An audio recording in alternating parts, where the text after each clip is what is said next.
Welcome to the live stream.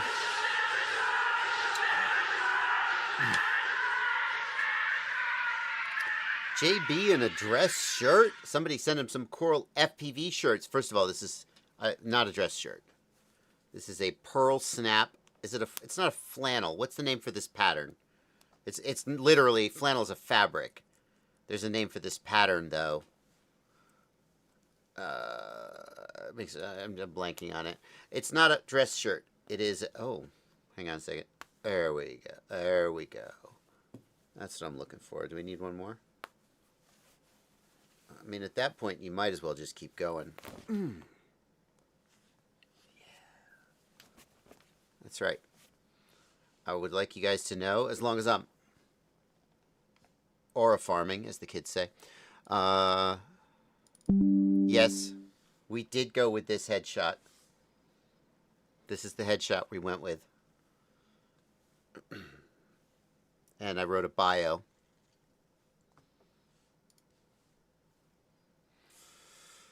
So, if you didn't like that headshot, too bad. That's the headshot. It's Western. It's Western. Yeah, that's good. It's a Western style shirt. That is right. It's a Western style pearl snap. And I was wearing it, with my, you know, because I wanted a shirt I could throw on over, like I'm wearing this around the house, but I need to run out, and I wanted to be able to just throw a shirt on over something. And I put it on, you know, so I was dressed kind of like this. And my wife goes, "Oh, you have your farmer shirt on." And I was like, "It's no! Not a farm. I mean, nothing wrong with a farmer shirt. That's not what I was going for, though. I wasn't going for a farmer shirt." Anyway. That's what you get today. As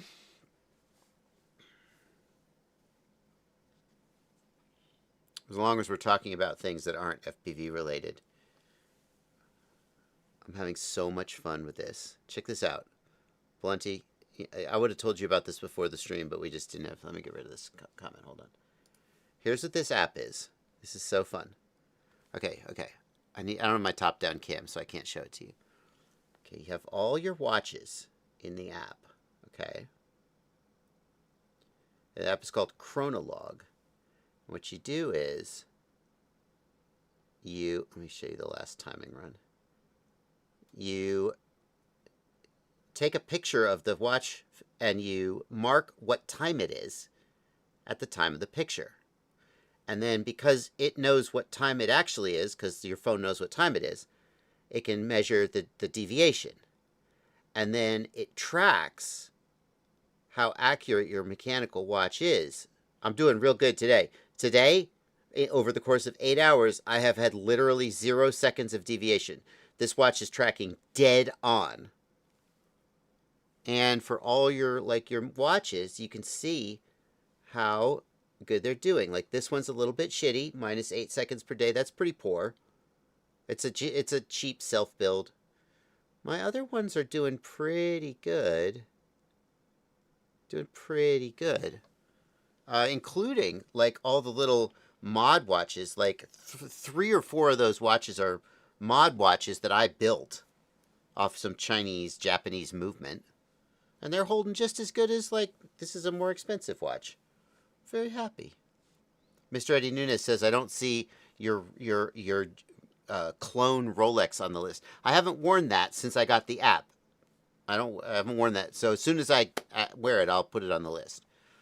But if you are into mechanical watches, which I know a lot of you are, Chronolog, it's a really fun little app, and it helps you like just, you know, and hold on, we'll get to the FPV questions, don't worry. There's a wear log that shows, focus, you can see like which watch you wear the most and which watches you wore on each day. Yeah. Am I tracking that I have this on my wrist right now? Did I mark it as on wrist? Yeah, it's on wrist. So, anyway, Chronolog. Okay. Did I get any... I believe I got some bingos. I probably got some bingos. I don't think I have Bardwell Talks About Watches today, but if you do, then you definitely got that.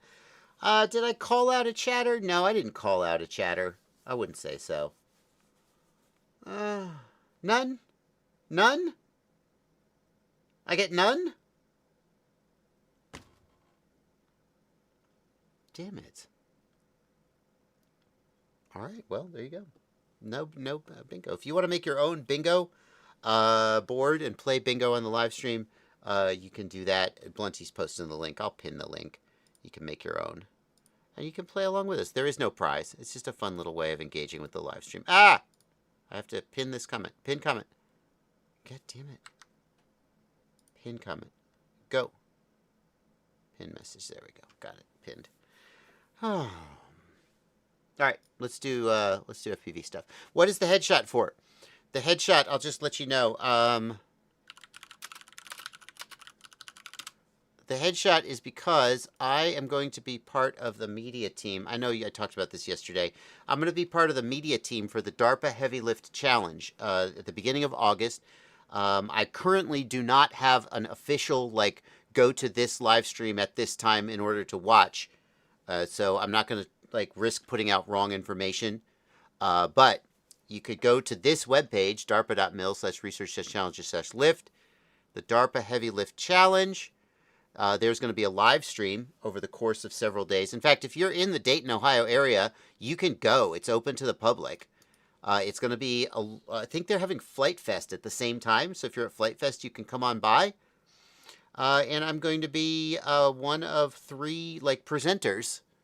It's like like in a football team. They've got the play-by-play, they got the color commentary, and they got the person down on the on the sidelines doing the interviews. I'm going to be one of those 3 people.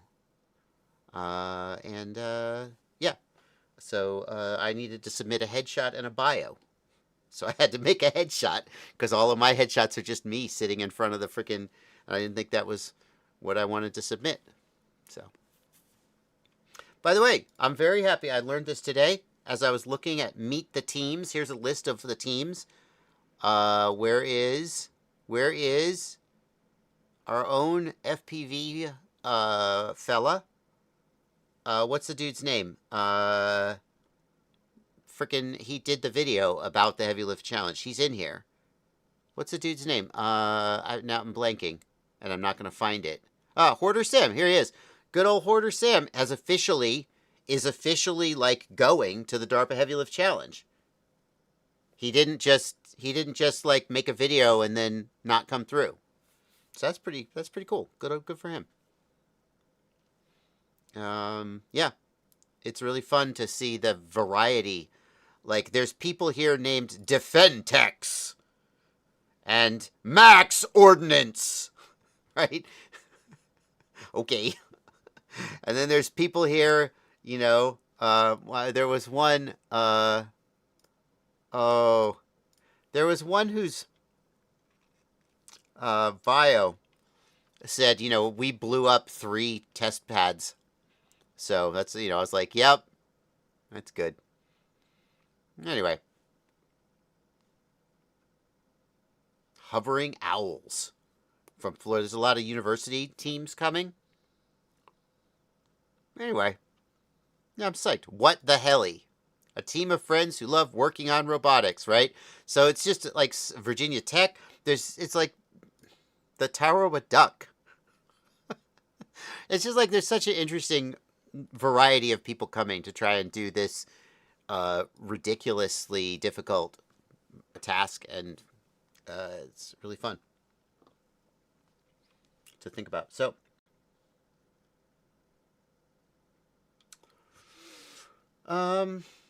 Anyway, I will have more to say about that. I'll probably do a video. I think I'm going to do an interview with one of the organizers from DARPA.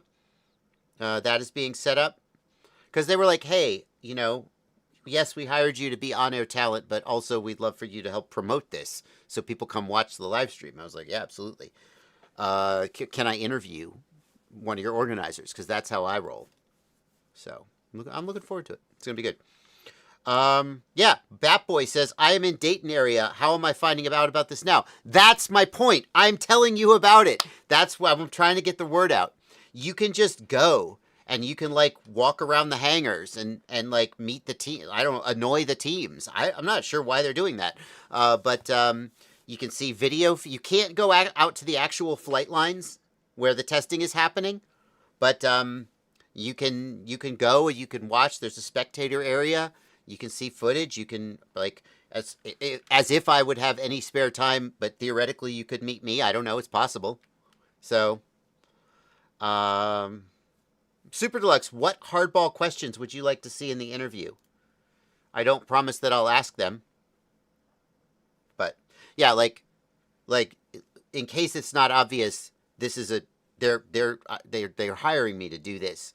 So like I'm going to be an on-air talent, and when I interview my employer, I will not be like grilling him.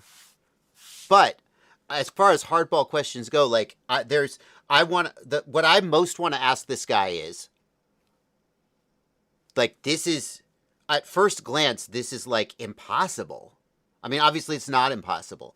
I think if I had to like sum up my personal impression of DARPA, like right now, and I'm like just now getting involved in this project, so that may change, but like if you asked me what DARPA was, I'd say DARPA takes things that seem impossible, and then they put up a lot of incentives for very smart people to show that they're not impossible after all. And thereby, and then they make that available to the world or the industry as a whole so that everybody benefits from these advancements. And so when I look at the requirements for the heavy lift challenge, my first thought is, I have no idea how this is like doable. And a whole bunch of people think I'm wrong and are coming, put their money where their mouth is and prove it. So even if you don't succeed, like if I think about the DARPA, there was a challenge a while back to do autonomous driving through the desert. And the first year DARPA did the challenge, no one succeeded. And then the second year to do the challenge, like some people succeeded. And so it's like, I think the philosophy is that if you could just get people to try to solve this problem, even if they don't necessarily succeed, there's still benefit. So Superlux says, and then they turn it into a weapon for defense, right? Well, I mean, defense is in the name, obviously, DARPA. But there's a lot of focus on other applications. There's a lot of reasons why you would want a aircraft to have a very good payload to weight ratio, other than doing defense related stuff, right? There's a whole lot of ways in which aircraft are used to carry heavy things, and in the same way that like DARPA famously invented the internet, like the very beginning of the internet was a DARPA project. And now the internet is just a part of our daily lives and is used for everything, including military applications. So, you know, as you look at autonomous vehicles, right? DARPA did an autonomous vehicle challenge. And certainly there are defenses in the name, but also the research is done benefits people in all industries, potentially. So I don't have the impression that DARPA is exclusively like, if you look at some of these companies making drones and they say we're making weaponized drones, their focus is on weaponized drones. That's all they want to do. I don't get the impression that that's where DARPA's head is at, but I can't speak for them, and I should be careful about over expressing because anyway. Why is it necessary to spam upcoming streams every time you go live, says the Rialdos. Well, like that I'm promoting or talking about that I'm going to be on the DARPA thing. Number one, because I'm excited about it, and number two, because they're paying me to promote it. I think he means that when you just made a bunch of new live streams when you started the stream. Oh, will people get notifications for that? I think so, yeah. Oh, they get like an upcoming notification or something. That's just a coincidence. I'm sorry. I didn't understand what you were asking. Just because I was sitting in front of the YouTube the dashboard, I just scheduled the next few weeks of streams. I didn't realize you were going to get a spam notification. Sorry. That's not necessary. That's just a coincidence. Hey, guess what? Bardwell called out a commentator. I'm going to get that one. Where is it? I know it's here. Bardwell calls it a chatter. Got it. And Bardwell is wrong. I misunderstood what you were asking. I'm going to go with Bardwell is wrong. So, all right.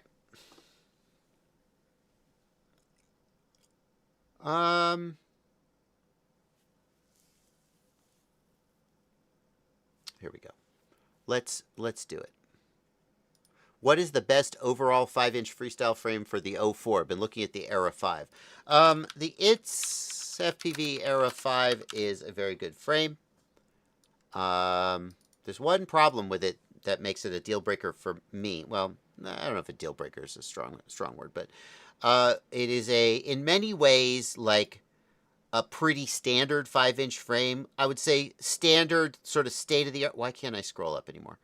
State of the art, like it takes a lot of design cues from like the best of the best, while also doing some innovative things like this clover leaf here to try and secure the arms, add rigidity to the arms. The main thing, so it's a split deck design similar to like the Apex. It has a lot of things similar, but like if you're gonna copy the best, right? Like it's not like the Apex is the exclusive, right? And Apex doesn't even produced anymore. That company went out of business. But the main thing that I think the Era does that is so interesting is this injection molded nylon front end, which adds durability, protects the camera, yada yada yada. It is a very expensive frame, although as the price of every other frame on the market has gone up, this has become more reasonable. When a typical freestyle frame was $50 or $60, and this was like $100, $110, it was like, oh, that's a lot. But now you'll pay $70 or $80 for a typical frame. This is like, oh, well, that's not that much more. The big downside for me, at least, is that it ships from Europe. Now, if you're in Europe, good for you. Great. But if you're in the United States, there's nowhere you can order it from in the USA, at least last I checked, which is unfortunate. It means that shipping is going to be longer, and potentially you'll pay a tariff. I don't know for sure whether it's like DDP or not, but I'm pretty sure it ships from outside the USA. So it would be nice if there was an in USA option just to make it easier to order. But it's a good frame. It's a good frame. Yeah. I don't know, like best? You asked for the best. I don't know about best, but it's up there. The main downsides are that it's expensive, and if you're in the USA, the shipping and importing is a little bit of a pain in the ass. Trades FPV, I'm not sure that titanium camera protection is better. I'd rather have nylon, which can kind of like, I don't know, maybe I'm wrong about this, but it feels like I'd rather have nylon, which is like got some give and got some absorption, as opposed to titanium, which will potentially like take one hit and bend and then is lighter, I guess. But yeah, I don't think titanium is actually good for the front end of a drone. I want something with some absorption. I want something with some give to it. JB, check out the Siren A F5 frame. Okay. Sure, why not? The Quadmula Siren A F5, like, I've looked at the Quadmula Siren frame before. Is there a different one? 5-inch. The Siren A F5. Ooh. What's different about the Siren A? Siren A F5, engineered, clean layout, logical spacing. It's the correct, this is not a shortcut, it's the correct starting point. Hot damn. Oh, well, is this AI text? This feels AI generated. Anyway, whatever. So the Quadmula Siren frame has always, like I reviewed an earlier iteration of this a long time ago, it has focused more on like lightweight and refinement, whereas the ITS FPV ERA seems to be a little bit more like focused on rigidity and durability and just a little bit more sort of body to it, if you will. You can see that there's a lot of simplicity in this frame. Still got a split deck design. Just feels like it's just a little more skeletal, if you will. Pretty much the same. Pray, why is it MSRP $130 but $95? Oh, I see. Distributors, it'll be standardized at $130. So this is a preliminary pricing. So pricing is very similar to the ERA. Customized VTX options. I assume that's 3D prints. No? Oh, that's the antenna prints. Got it. The antenna prints are made for your specific cam mount. I like this. I like the cam mount. I like a nice 3D printed cam mount. I don't think it's going to add that much. Like, I've used cam mounts like this before, and they don't protect that well. Like, the plastic just gives way in a crash. Unless it's very rigid like nylon. They just don't protect that well. I hate to say it. They're more cosmetic than anything. I could be wrong, but that's my take. Arm guards. Cool. Camera angle. Camshell is fixed and non-adjustable. Interesting. Well, it's going to add some to the protection, I guess. I mean, a non-adjustable camera angle means that it's going to hold its angle in a crash, but it also means you don't have the option to tilt it up or down if you want to change your angle. Dark green to light green. I kind of like the dark green. Whatever. Yeah, like, this is a... woof. Like this... Now, granted, they've got an ND filter on this camera to help protect it, but woof. That camera it's fucked, right? That camera is absolutely going to get destroyed, right? Like, you got to protect your 04 camera better than that. That would give me real pause. You know?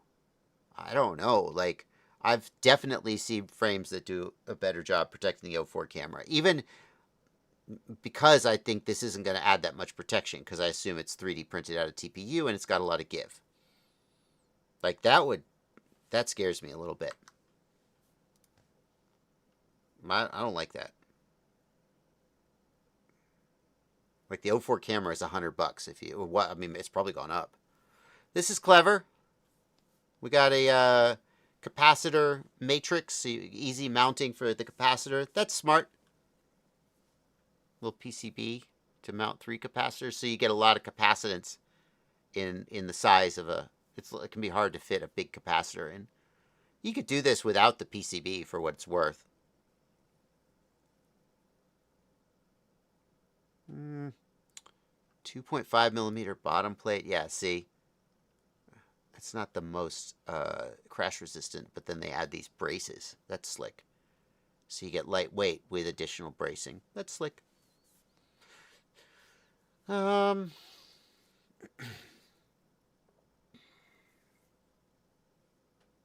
you publish the 3D prints? It'd be nice if you publish the 3D prints. Official STL files, fantastic. Great. I fully support publishing STLs for these prints, if only so people, like, sure, sell them. And if you sell 3D prints and you want to charge $7 for a 3D print that, like, it only costs you 50 cents to print, never mind the time, never mind it's not just the cost of the filament. If you want to charge, that's fine. I don't begrudge you that at all. Your time and labor is worth something, and if somebody really cares, they can just buy a 3D printer and print it themselves. But I firmly believe you should publish the STLs, if only so I don't have to wait for you to mail me another god-dang. This is something that Lumineer does that drives me crazy, is on some of the Lumineer frames, not the JB, Bardwell frame, because I was like, we're publishing these STLs, god dang it. But on some of the Lumineer frames, they don't publish the STLs. You buy them from Lumineer. And I'm like, that's stupid. Don't do that. So, that's good that they do that. Yeah. That's a cool frame. It's cool. I wonder how much lighter it is than its FPV era.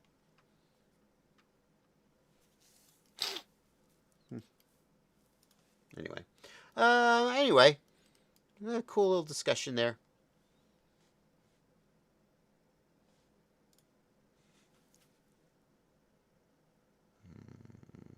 Bardwell drops an F-bomb. I did drop an F-bomb, didn't I?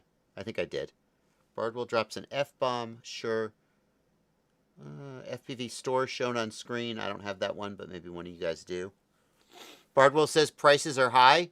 I feel like that counts. I commented on the price of frames and the price of everything. That counts. Unfortunately, we're already too late for starting a stream 5 minutes later. I would be real close to a bingo. There you go. All right.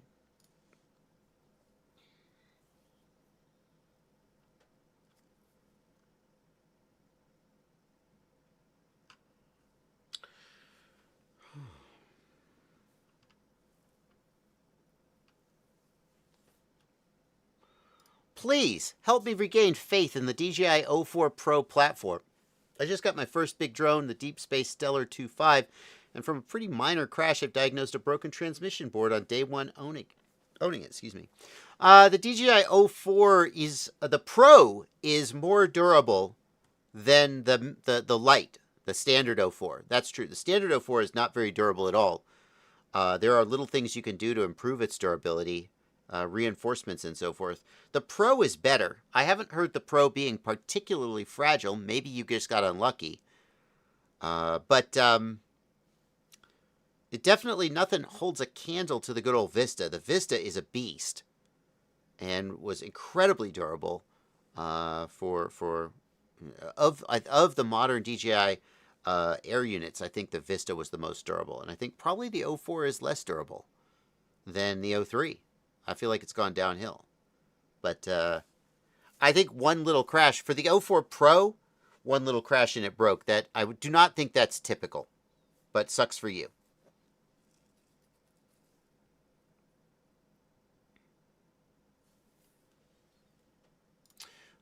You Are a Barbarian asks, I haven't done anything with the hobby for years due to frustration with fixing and tuning. Well, that hasn't really changed, my friend. I'm sorry to say. Trying to get back into it. Has FPV improved much since the OG DJI system? So, like, in terms of fixing and tuning, no. You still have to fix everything. Everything is still a pain in the ass to build and a pain in the ass to fix. Absolutely not. Nothing has changed.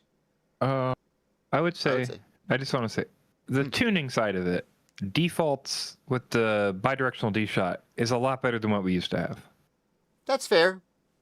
Yeah, I think that in general, like for speaking for Betaflight specifically, like the quads fly better than they did 5 years ago for sure, maybe 3 years ago. When did bidirectional D-shot become a thing?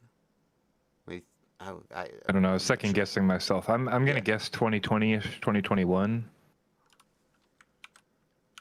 And OG DJI was up before that, right? Let's see if I can. When did Betaflight add bidirectional D-shot support? That should be pretty easy to web search. Betaflight 4.0 as an experimental feature officially for mainstream use with full RPM filtering in Betaflight 4.1, which launched in, what was your guess, Plenty? 2020 or 2021? October 2019. So, you're pretty close. Okay. Pretty close. Which is, like, I'm amazed. That's like 6 years ago. That's a long time. 2019, yeah, it's almost 7 years ago. What the fuck? That's something. 4.1 had RPM filtering. That's crazy. He says, I built a 7-inch before I quit, and I could not get it to fly well. I mean, I feel like you have a better chance of getting it. Like, when did you quit? That's the question. 2018, says Joseph Tahari. He was guessing for D-Shot. When did you quit You Are a Barbarian? If you quit in 2017, things are probably much better. If you quit in 2022, things are a little better, but maybe not ridiculously better. If you have a 7-inch, he says around when HD0 came out. So I think that was after bidirectional D-Shot. I think if you have a 7-inch that you can't get it to fly well, then like I would like look at the motors. Like, do you have responsive motors? You know, did you pick motors that are too small or too high kV or something? Maybe a build issue. But I mean, it would be worth it certainly to try installing Betaflight 2025.12 and see if it's better. Yeah. You know, has FPV improved much? I think there's a lot of ways in which FPV is relatively static. Like, you know, every so often a new DJI Air unit comes out. We got Walksnail. Walksnail released a new video transmitter, Avatar GT2. That's a 2-watt, big high power video transmitter.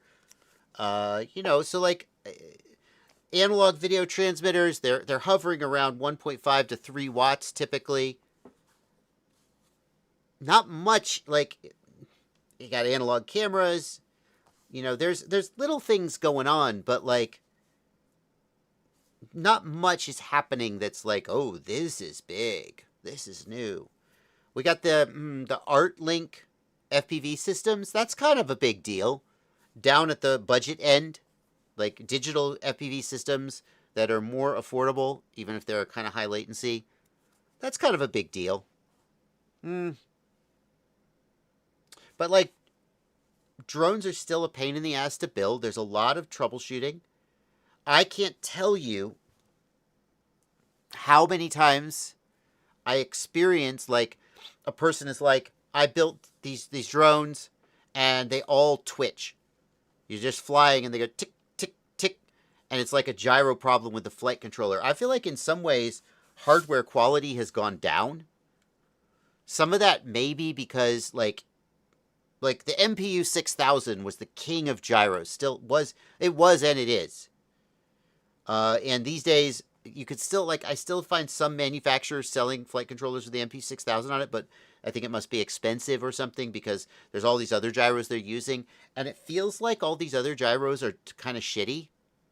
And, like, the Betaflight devs are like, these gyros are okay, we tested them. These gyros are shitty, don't use them. And then, like, they were like, oh, but this gyro, you have to have, like, a really clean 3.3 volt rail, and you have to have extra capacitors. And, like, there's all these gotchas. And it just seems like, I don't know why, but the MPU 6000 was just rock solid. I've had this argument with another person in the, I won't name him because I don't want to call him out, but I've had an argument, and he says the flight controllers should have MPU 6000s. And I'm like, dude, you can build a good flight controller with this other model of gyro. I don't remember the numbers that we were talking about. And he's like, yeah, you can. Someone can. But somehow they're all shitty. And I think I've come around to him being right. Like, it just feels like it's harder to get, like, good quality hardware these days than it used to be. I mean, there was plenty of shitty hardware back in the old days, too. I don't know. Maybe it's just, yeah. Anyway, I think there's ways in which FPV has gotten worse. But, you know, we still love it. Yeah, FTFO Media says, haha, funny you say that. FTFO Media says, I can honestly say don't buy NDAA compliant parts. They're rushed to companies for defense. Well, here's the thing. I don't know why a hobbyist would buy NDAA compliant parts because often, not always, but often they are more expensive. And hobbyists are trying to save money. Like, you know, support American manufacturing. Yeah, okay. But if it costs me 3 times as much, I'm going to buy Chinese and save money. That's how a lot of people feel. But also, I do think there's some truth to that. Like, a company sees an opportunity to sell 5,000 NDAA flight controllers to the Army. And so they bang out a design and they're in a hurry because they got to get a contract and they roll it out and maybe it's not, you know, quite, yeah. Whereas the Chinese manufacturers have had a decade to learn how to build a flight controller. And some of them got good at it. Others, not so much. So, yeah. So, well, there you go. What are your thoughts on the Beta FPV VR04 analog? Hey, Nemo, thank you for being a patron and being in the Discord server. What are your thoughts about? In short, I think the Beta FPV VR04 is a solid analog goggle. I think it, like, what's the price these days? What's it going for? I mean, the price has changed so much, so I want to just make sure.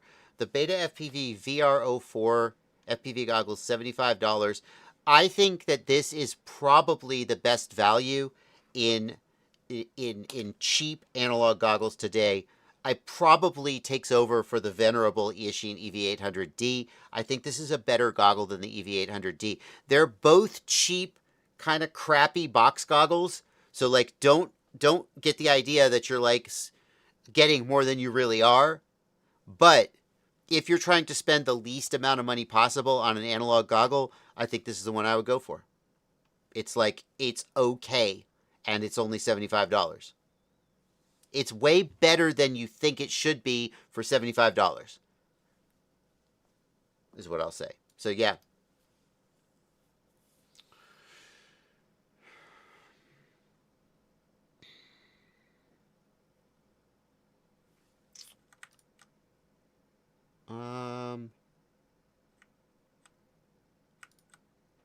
Let's see here. I got a super chat here from BenzyBoy5. $10 super chat. Having issues with the stock HD0 M8 won't descend when the Mobula 8 won't descend when the throttle is 0. Just glides if level and wrestles to level if diving. Any advice? Did you change the PIDs? You said stock, so I'm going to assume you didn't change the PIDs. Nevertheless, not descending when you lower the throttle is a sign of excess D term. If you have too high of a D gain, if you reduce the gyro filtering and thereby increase the vibration and noise coming into the gyro, or if the frame is cracked or broken in such a way that it causes weird vibrations, all of those things cause the D term to freak out, and that means that the motors try to spin up. It's like a feedback loop in a concert venue. Right, the motors, they don't want to throttle down, just like that feedback gets louder and louder. And basically, that all of those things, that's what I would check. If you're on stock PIDs, presumably the stock PIDs are fine. So then I would do a physical inspection, look for a cracked frame, bent prop, all of those things. Because I don't know if you saw his message. He says, in acro mode happens on Radio Master Boxer and Pocket. No crashes. Fresh props. Got a new AIO 15 and installed it. Same motors and cameras. Identical behavior. So that does lead, that is some physical issue with the frame or the motors or the build somehow is causing this oscillation. Yeah. Yeah. Damage. I mean, people say brand new out of the box, and it's like, well, I understand, and that does carry some weight, but also sometimes things are broken brand new out of the box. So, yeah. But it's just to be clear, like, things you could do to make this flyable for now. Like, because I like to give people like solutions so you can fly the drone, right? Like, for instance, if you disabled air mode, you would likely be able to fly. It would just maybe be rough because you're experiencing gyro issues, Lower the D term slider, right? Right, yeah, lower D term slider, increase filtering slightly on the filters tab. Yeah. So filter sliders to the right, D term filter to the left, or master multiplier to the left also would work. Yeah, just as a reminder, like, just to reiterate, though, you are bandaging an issue, but it's a way to make the drone fly. You are making your quad fly worse, but you're making it fly at all. Yeah. Motor screws loose. Super Deluxe, this is a Mobula 8, so the arm screws aren't loose. I doubt the motor screws are loose because they're just a tiny, tiny little... There's no arm screws on a Mobula 8. DC says idle RPM. I think it's unlikely with two boards and stock settings that that's a problem, but you might want to check your motor idle is a normal value, or if you have dynamic idle on, you have a proper RPM. Turn dynamic idle off if it's on. Perhaps that's causing an issue. The idle RPM on a Whoop, I would think it would be like something around 7%. Typically, the Whoop motors need a little more idle in order to get going. So like a typical idle for a 5-inch would be something like 5%, and I think something like 7 or 7.5% for a Whoop would be my guess. So it still happens with air mode off. That is a really ramped up PID controller then. Yeah. I think it's. I'll tell you the honest truth. I would swap the frame.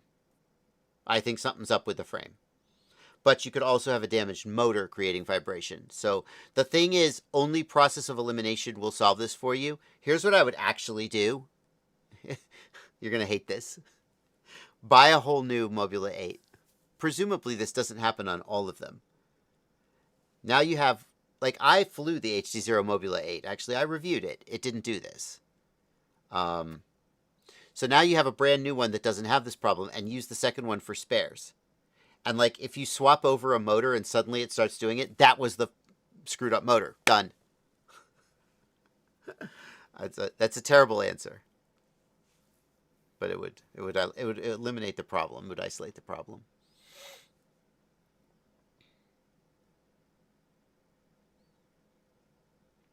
Blunty, this one doesn't seem to contain a question. I'm getting back into FPV and I'm out of the loop. I've got HDO2s with a rapid fire module, an HD0 VRX, and some old whoops running Emu Flight 4.3. RIP, Emu Flight. My Roma F4 motors are dead. Is there more? Yeah, there we go. What's a good replacement set of motors? What can I upgrade to get up to date? Well, you got an Express LRS module, so you could use Express LRS receivers. Roma F4? Are that 4-inch motors? I have no freaking idea, dude. 4-inch motors. The Roma F4, what has it got? 20... Shoot, man. I don't know. I mean, like, this is not a very popular, a very common size class. So it's not like I'm going to be like, oh, yeah, here's a good motor in that size. Oh, my God. Look at this. Look at this. How old is this thing? We got the original DJI Air unit. Oh, my God. Oh, that was a long time ago. 2203.5. They're 4S, so 3300 kV. 2203.5, 3300 kV. I mean, like, 2203.5, 3300 kV motor. Like, what even is out there? Oh, hey. No. No way. Yeah, okay, out of stock, I was going to say. Can you buy it from Diatone? Okay. Oh, that's 2650. Oh, sold out. Okay, here's what I would do. I mean, you should buy the 2650 kV version of that exact same motor, and your drone will be slightly underpowered, but at least you'll have motors that work. Is that the 6S? 2650 kV, 2200. No, that's somewhere between 6S and 4S. Won't be the end of the world. What else? Nobody has this exact motor in stock, do they? No. 3300 kV, 234. Add to cart. Oh, only 3. Is there a chance that you only need 3 motors? Because you could buy that exact motor from Pyrodrone right now. $65 for a single motor. You go to hell. You go to hell. Yeah. T-motor, 2203. Let's see. 2203.5, 3550 kV? Okay. Okay, is that in stock? Yeah. This seems like a solid choice. Is it the same? Yeah, same shaft. T-motor makes a good motor. It's almost the same kV. I'd go that. You could go that way. So, yeah, that's how I would approach it. Like, I don't know, but I would just pick a similar size and kV motor from a manufacturer who I like, you know, or try to find the exact Diatone motor if you can. Skydozer says FPV Cycle has the best motor for the size. Is FPV Cycle, like, still producing things? I haven't seen him make content in a long time. I mean, he's got an 8-inch frame. He's still making shit. He's got an 8-inch frame. How about that? He's got a 4012 There was a restock motor. a few months ago. Like, I don't know if it's just my YouTube algorithm. I kind of stopped seeing him. And I just assumed he kind of dropped off the face of the earth. But, like, this is a new product. What motor does he have for the 4-inch class? The 23 million short. That's this one. Is that this one? 2350 kV. He doesn't have the 3450 kV available though. Sold out, sadly. And 16 millimeter, 23 millimeter tall. That's probably not for 4 inches, but we'll consider it. Here's the 21 millimeter. 21 millimeter, 35. It's all sold out. It doesn't matter. Yeah. Okay. 25 millimeter. Ooh. What's the size? He doesn't say the size of the damn motor. We had a 2203. This is a 25. What kV? Oh, it's just the bells. It's 1870 kV. That's not the right kV anyway. All right. So I think probably the 23 millimeter short is the best motor. For the Newbie Drone 2004s. Newbie Drone 2004? I mean, going from a 2203 to a 2004 is a pretty big step down. Not saying it wouldn't work, but that's a much smaller motor. So, AF223, AF223. Nope. AF223 motor, axis flying, 20. Oh, there we go. That's the exact dimensions and pretty close to the same kV, but sold out. That's solid. Axis flying makes a good motor. Yeah. All right. Enough said. Hopefully that was helpful. I got a super chat here from Spidermouth who says, I hate money. Please take some. Thank you. I will, yeah, okay. Will do. And Sunshine, thank you for $10, who says, upgrading older modular drone to Betaflight hardware, cam mount on a servo with pitch control. Tested servo and it's operational, not sure how to wire it to the flight controller. Yeah, no problem. I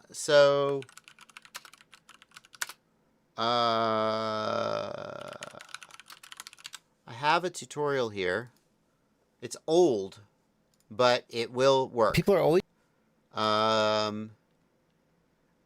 This is an old tutorial, but it's still basically the process is the same, and hopefully it will work for you. I should update this tutorial because more people are doing servos these days. This is the video you want. Betaflight servo setup controlled by aux channel. Okay? Golly, 137,000 views on this Betaflight dynamic idle video. What the frick? 137,000 views. That's a lot.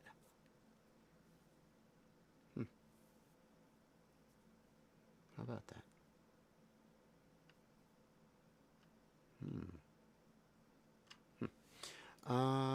Yeah, so that's the video you want. I'll put it in the chat for you.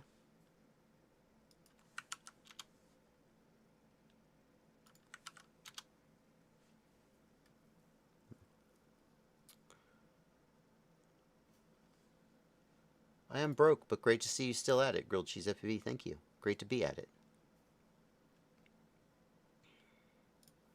Current.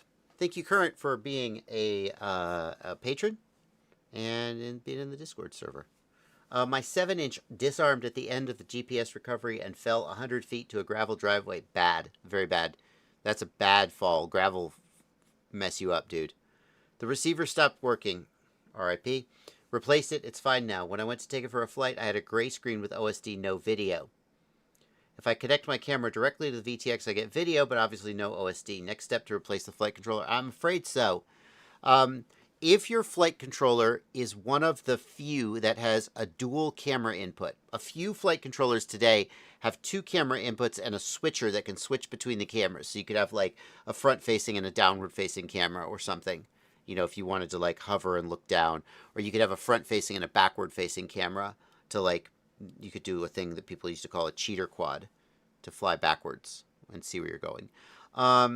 If your flight controller has dual camera inputs, try the other one. But other than that, yeah, I'm sorry to say, you've confirmed that the VTX and the camera are not the issue. It's the flight controller. So, I hate to say it. I'll just say you didn't mention it. I'm sure what you did this as well, but you know, the VTX in that situation that you've described, the VTX wire, the camera wire to the board could have still been bad if you didn't check it because you rewired the camera to the VTX. Wouldn't you have But if used you the were just, same wire though? Just desolder from the flight I'm just controller. saying, like maybe it was poorly soldered on the flight controller, maybe it was bridged to ground or something, right? So if the Yeah, camera wasn't getting into the FC and you're just sure. getting the OSD with the generated frame from the OSD chip, you know, then you're not going to see the camera. That's So fair. That's fair. just Andrew worth says, considering. why don't you reflow the flight controller? I mean, you could, and it might fix it.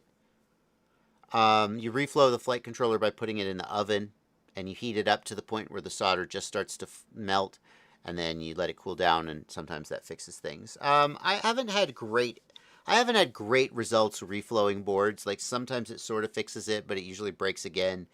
Like it's not that there's no benefit to it, and if you're going to lose the flight controller anyway, why not do it? What you should do is you should look up toaster oven reflow. Okay? And there are tutorials online for how to use a home oven to reflow a flight controller. Sometimes it comes back to life. Yeah. But potentially the flight controller is just dead. Sorry to say. And I did mention the Discord server, so I'll give myself that square.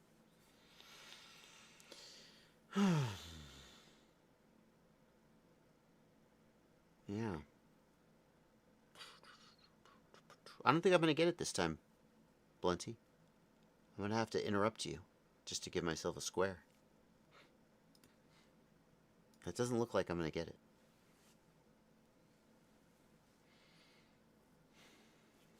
JetSlam. JetSlam, also a Discord member. Thank you, JetSlam, for being a patron. Is it possible to use two different models of motors on a quad if they're the same kV and size? Yes. In fact, you could use two different motors if they're a different kV and size. The way a drone will work is the entire drone will be limited by the performance of the weakest motor. So if I have three 2000 kV motors and one 1700 kV motor, as I go to full throttle, the 1700 kV motor will max out and will be making significantly less thrust than the other three. And if you think about it, if all the motors just went to full throttle and one was making less thrust, the drone would tilt towards that motor. Well, the flight controller isn't going to let that happen. So what'll happen is, as soon as one motor reaches full thrust, the others will come down and sort of balance themselves around it so that the drone doesn't rotate in a way it's not being commanded to do. The same thing happens if you have one prop that's lower pitch or smaller diameter. But it's not like a good idea. The quad will fly best with matched motors, matched size, matched kV. But if you have to mix and match, it will still fly fine. It will just be limited by the least powerful of the motors and props. I say it'll fly fine. Like, the PID controller will have to do extra work. So, like, if I slam the throttle to full, it's possible that as the quad accelerates, zoom, it may dip slightly toward that weak motor before the PID controller catches it and sorts it out, right? It's so, like, you may see some effect, but fundamentally the drone will still fly.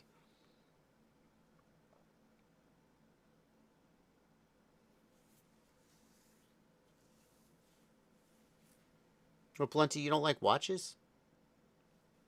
Damn. It's a shame. Like, I mean, like,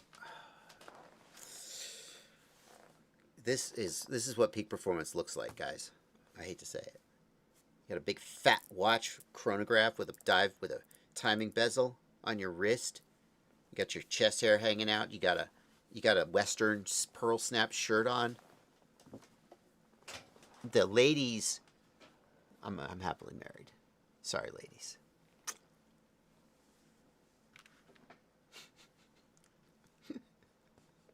Nothing. I got nothing.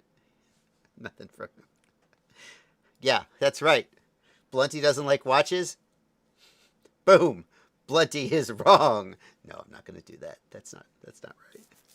The sanctity of bingo board must be maintained.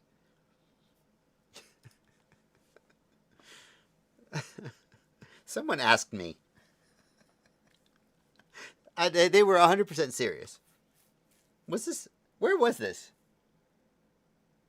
Was it, I don't think it was on a live stream. Where was it? Someone asked me, so are there like FPV groupies? I know what it was. I was talking to somebody and he was talking about shooting sports. And I had made an analogy between like learning to fly drones and shooting sports, because he was into shooting sports and I was talking to him about drones. And so I always try to relate to people.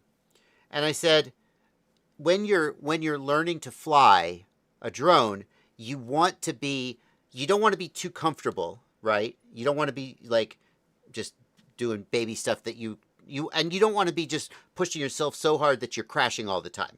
You want to be just in that discomfort zone. And I said, it's like if you go to a competition and you go to shoot a course of fire and you just like the buzzer goes off and you just go, blah, blah, blah, and you just shoot wildly, trying to shoot fast, and you push yourself to shoot fast, and so you shoot like shit. You have terrible accuracy and you score badly. You have to know how to sort of rest in that just a little uncomfortable on the edge of your performance so you perform as well as possible. So we got to talking about shooting sports. And he said in the creator community, like there's some women who like aren't that into shooting, but they like hang out around it because like they're into the guys who shoot guns, and they're all like they're shooting groupies. And he said, are there FPV groupies? And I said, no, no, not at all. He's like, there's not like women who come to the FPV drone races and they don't really. I'm like, there's not. For the most part, there's no women who come to the drone races at all. Never mind women who just come to the drone races to hang out and like, you know, hang out with the dudes. And I showed him my analytics from my channel, which is like 98% of your audience is male, 2% is female or other. And I'm like, sorry.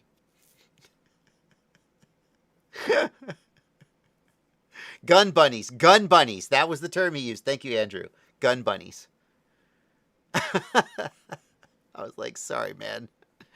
Nope.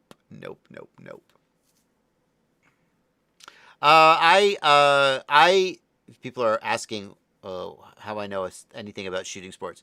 I haven't done this in years, but 15 years ago, I got into IDPA a little bit. For a couple of years, I got into IDPA. I was never very good at it at all, but I had a lot of fun, and I never had a safety issue, so I'll call that a win. The closest I ever came to a safety issue while shooting at IDPA was I had a squib load. It was a factory load. I was not hand loading. And so I'm shooting the course of fire, and I go bang, bang.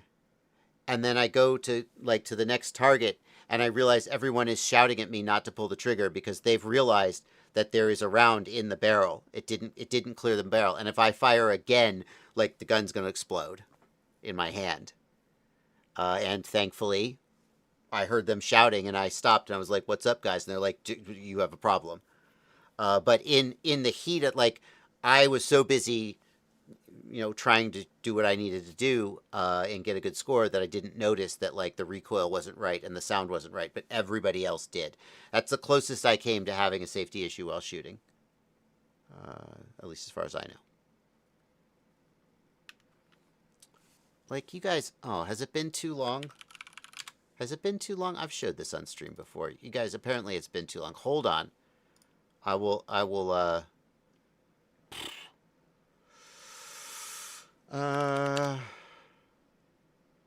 what's a good one? Okay, I told you I'm not good. I wasn't good. Okay? And also, back then, we didn't have cameras. So this is 2007. So 20 years ago. Oh my god.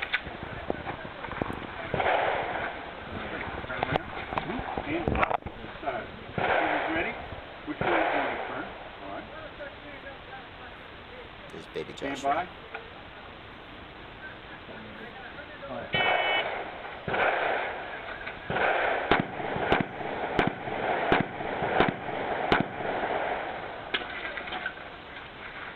Oh, see, you can't. You got to retain your mags in IDPA. That was a mistake to drop the mag. And now the frickin' brass is bouncing off the barrel and hit me in the head. So that's good. Yep. It felt much faster at the time.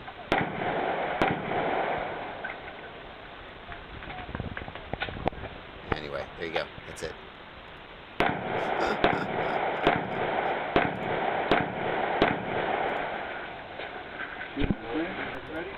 Oh, here's a better course.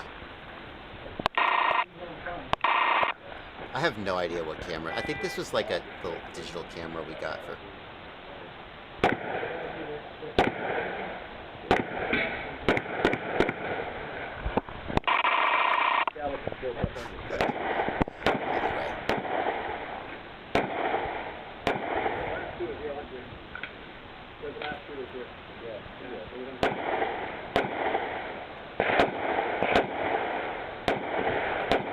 Anyway, there you go. Now in a couple of years, I'll show that again. That Game Boy, that's the shot timer. That's the shot timer. So these days, they're probably a lot smaller. But it uses a microphone and it detects your shots. I'm not going to find that exact one. That was a very, very popular one at the time. Nowadays, you probably just use your phone. But basically, it tells you the timing of your shots so that you can know who like shot faster and get better. Yeah, it was not a Game Boy. Okay. That was not a 45. It was a 9mm. I am left-handed. That is true. Did you have to collect your shells? No. Did I have to use my regular glasses for eye protection? I don't remember. I don't remember whether they did or not. I could go check the video, but I probably won't. What wristwatch pairs well with a sidearm? That's an interesting question. I mean, whatever wristwatch you're wearing, because obviously you're carrying everywhere you go, right? 2A. Okay.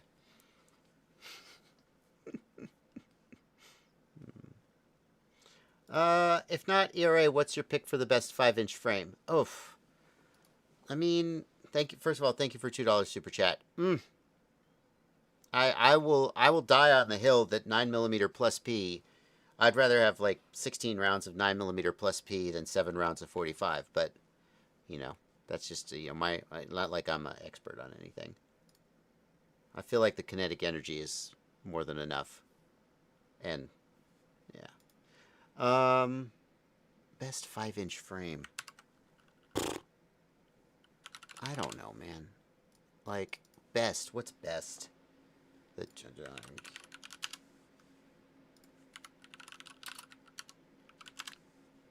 It's the Joshua Bardwell QAV S5 Freestyle Frame.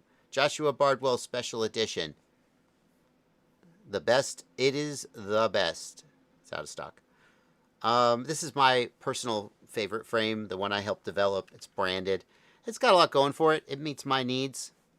Yeah, I'm sort of obligated to mention that.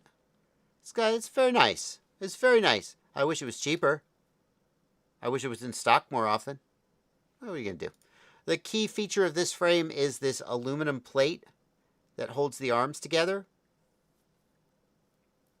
And it adds rigidity to the arms. You can tighten it up as the arms start to wear a little bit. Keeps them nice and locked in. It's a great use of metal in a place where metal is better than carbon. Like a lot of people do something like this with carbon fiber, and over time it wears and you can't really tighten it. This is pretty slick. Yeah, so like I'm a big fan of that frame. But setting aside the, oh, he's recommending his own frame. Who could have predicted that? By size, 5-inch. Here we go. What do we got? TBS Source 1 V6, $40. There it is. That's the best. You think I'm joking? Just spend $40 and get this damn thing. Yeah, there you go.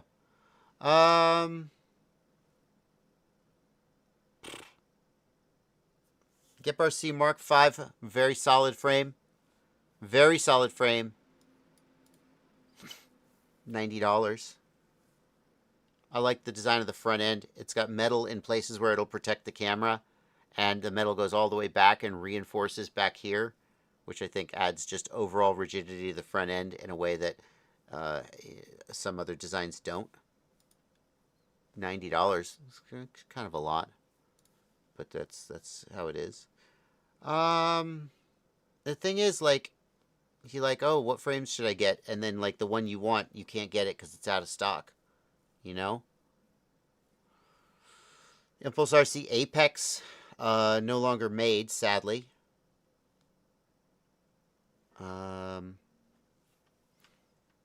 Yeah, the Volador. A Volador has a place in my heart. You can buy it from Flyfish RC. The VX5 or the VD5. It's a little bit much, but it's a very well thought out design. So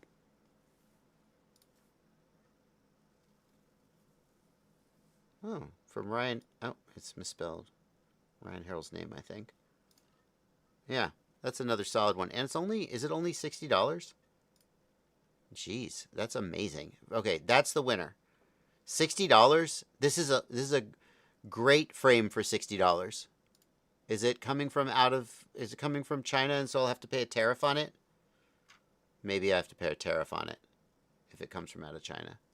If you can get the Flyfish RC Volador for $60, that's a solid frame.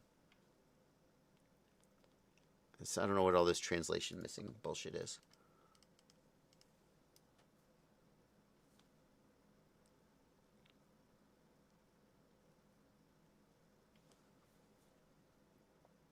One IFPV asks, can we start a campaign to get TBS to update the Mambo from Freedom TX? No, they're not going to do it. They're not going to do it. Why would they do that? They have not done that for years. I don't think they're going to do it. They could. I feel like it is necessary to point out they promised to do this, and that was 4 or 5 years ago. Whenever the Mambo came out, like a year after the Mambo came out, they promised to do it. Remind me. Hold on. Bardwell interrupts Blunty. Apologize. That was legit. I interrupted you. I just talked straight over you. Did they say they were going to put it on EdgeTX, or did they say they're going to open source Freedom or something else? I don't remember. No, they said they would put it on EdgeTX. They said they would catch it up to EdgeTX or OpenTX at the time. Yeah. I mean, I feel like what they did was they I think it's really dumb and stupid that they never did it. That's my personal opinion. Yeah. You put a closed source version of an open source operating system onto your radio with a bootloader that you made up so people can't flash away without a bunch of work. It's a bunch of BS. Yeah. I mean, it's like as if BS is in their name. Like if you're gonna release closed source proprietary firmware, then the least you could do is keep it up to date, right? They have a couple of custom features in Freedom TX that are not in EdgeTX that are specific to the Tango. Chat says we're dropping frames. Livestream down. No, I showed no missed frames on my end. I think it's just him. Like must have been like 50 people in chat are saying it. It has to be YouTube or something. Maybe it's YouTube. I have no dropped frames. Everybody says it happened for sure. We're back though. Yeah, I showed 0 dropped frames out of 132,000 or whatever. Anyway, YouTube took a shit. I blame YouTube. My internet is fine. Just feel like making that point. We're back. And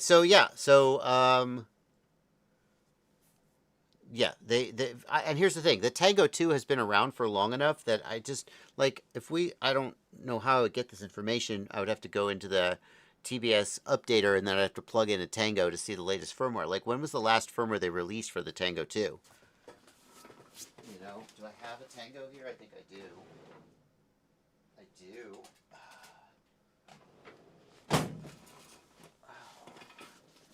Hang on. By the way, my Tango 2, it cannot calibrate the gimbals. No matter what I do, I cannot get the gimbals to calibrate correctly. Do you see how this right gimbal is all fucked up and doesn't move correctly? And no matter what I do, I calibrated them 100 times, not literally. I cannot get them to calibrate. The gimbals are totally dead. I don't know what that means. But hold on. TBS agent.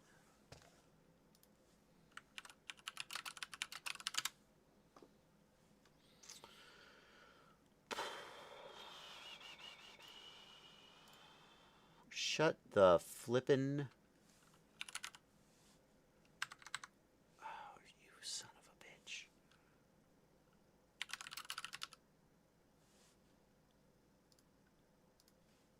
Why does this... This better be the fucking password. Oh, good. It is. Yeah, go ahead and save it. I don't know why you haven't already saved it. Also, see, I plugged it in and it said agent. USB agent HID. Oh, no, come on. No compatible devices found. What the fuck? Great. I don't know what's going on there. But yeah, I'd love to. Well, I'm just trying to see what the latest firmware is for... I don't know. This used to work. I don't know what has changed.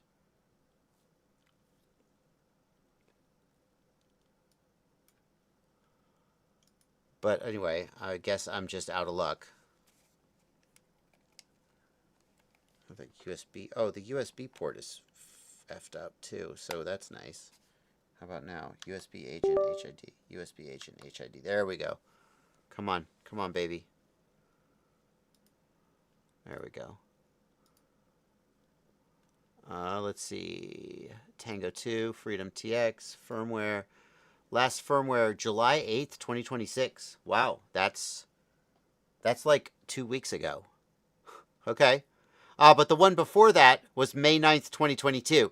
Okay, so there was no update from May 2022 to July 2026, and as soon as I decide to shit on them on a live stream, they real quick update.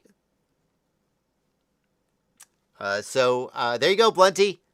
It's updated. Guess look at the release notes.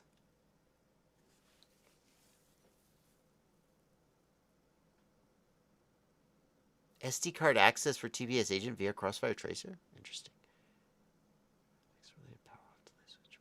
Not that much. Not just a couple of little bug fixes. I don't know what else they've done. Enable SD config protection. That's potentially helpful because the Tango dumping the SD card has been a big problem that I've run into. Not really any major improvements. So, oh, and my USB port's apparently screwed up. This Tango has seen better days. So anyway, yeah, the firmware on the Tango 2 is basically a dead issue. They're not going to put it on HTX, I don't think. I just don't feel like... I feel like if they were going to do that, they would have done it. And they're not gonna. They'd have to open the bootloader, and I just don't think they're going to do that. So. Super Deluxe points out, as we all might remember, that TBS doesn't release anything. Everything's in beta. So if you flip to the beta branch, you'll see a bunch of releases that they never release because it's TBS. Oh, is that why I didn't see any updates? Yeah. Because I wasn't looking at betas? Just to be clear. Well, I think you have to go... I don't look at betas. I think you have to get into the beta branch with your... I think you have to do some kind of... Oh, okay. I think you have to like go into a beta channel and sign up and do all kinds of stuff. Like you can't just flip to the beta branch.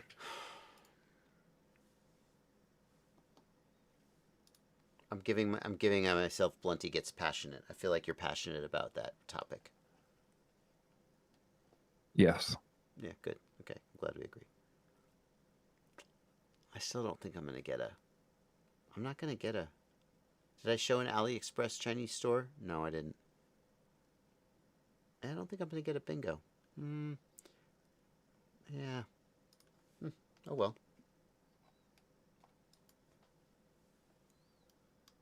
Oh yeah, no problem to get in the beta. You just go to a Facebook group and look at a pinned post. Like what? It's 2022 forever in TBS. Yeah, you should have to Right go to a on. Discord server and look at a pinned post.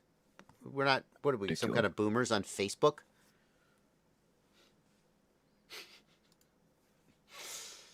Oh no, I closed it. I don't want to close it. Don't close it. Okay. I need my bingo. Oh, we got some super chats coming in. Thank you for $5 Canadian. Are you going to come back to complete the requested changes so we can publish your part? Probably not. No. I mean, I was annoyed. Here's the thing. So,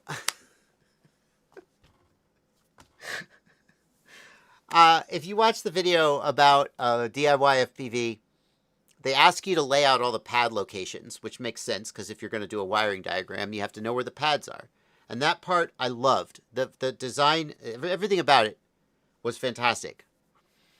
And then they say, yeah, but we also want you to draw all the electrical components, the little chips and capacitors and resistors. And I was like, no, I don't, that annoys me. I don't want to do it. And I don't see any good reason why I should have to do it. So I'm not doing it. And Stu reviewed my part and he kicked it back. And one of the things, and it's good that there's a review process because like if everything is just community donated, then like stuff could be screwed up. And so Stu reviewed it as he would have reviewed anybody's. I asked him, will you record your review so we can include it in the video so people can see, just, well, number one, I just wanted him in the video because I want, it's his, and I knew people would love to see him. And I wanted to see what the review process was like. And he kicked it back for review. And one of the things he said was, you need to add all the little resistors and capacitors. And I messaged him and I said, why? And he said, well, if people are going to see where the pads and plugs are, it helps to be able to orient and reference the individual components. They look at the board. And I was like, yeah. So like, what, I give you the USB port and you can orient off the USB port. I said, why don't you just take the picture of the board and put it at like half transparency and then they could see all that shit. And he said, sometimes the pictures don't stretch right and they don't look right. And my takeaway was basically, I think he wants a consistent look and feel. He doesn't want a whole bunch of random photographs making his wiring diagrams look like shit. And I guess I see the point. And in the video originally, I showed myself reacting to his feedback where he said, you need to add this stuff. And I was like, no, I'm not doing it. And you can't make me. And after I heard his explanation, I was like, okay, it's not complete bullshit. I also would want my wiring diagram to like look nice if it was my website. I guess I see your point. And I took that out of the video. But I'm still not going to go back and do it. Because like, I don't want to. I don't want to. Figure it out. Can I don't know. None of what you said explains why you need to list capacitors and resistors. I'm confused. I mean, you understand, pardon me if I'm wrong, but like, he just wants you to draw them.